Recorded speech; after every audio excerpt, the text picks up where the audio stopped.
మంచిర్యాల జిల్లా కోటపల్లిలో యూరియా కోసం రైతులు భారీ ఆందోళన చేపట్టారు. ఉదయం నుంచి వ్యవసాయ కేంద్రాల వద్ద పడిగాపులు కాస్తున్న బస్తా యూరియా కూడా దొరకలేదని కోటపల్లి చెన్నూరు ప్రధాన రహదారిపై రైతులు రాస్తారోకో చేపట్టారు. యూరియా అందక పంటలు ఎండిపోతున్నాయని అన్నదాతలు ఆవేదన వ్యక్తం చేస్తున్నారు. వచ్చిన యూరియాను అధికారులు పక్కదారి పట్టిస్తున్నారని రైతులు ఆరోపిస్తున్నారు. తమకు వెంటనే యూరియా అందించాలని డిమాండ్ చేస్తున్నారు.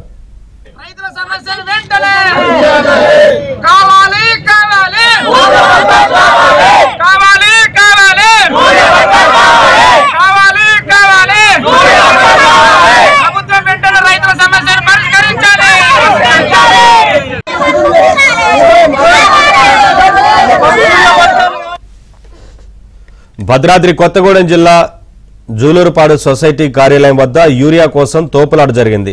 టోకెన్లు జారీ చేస్తున్న క్రమంలో ముందుగా టోకెన్లు తీసుకోవాలని రైతులు ఒకరికొకరు తోసుకున్నారు. అయితే దీంతో వారి మధ్య వివాదం జరిగింది. స్టాక్ కూడా తక్కువగా ఉండడంతో యూరియా దొరకదేమో అనే భయంతో రైతులు గొడవపడ్డారు. ఘటనా స్థలానికి చేరుకున్న పోలీసులు పరిస్థితిని అదుపు చేశారు.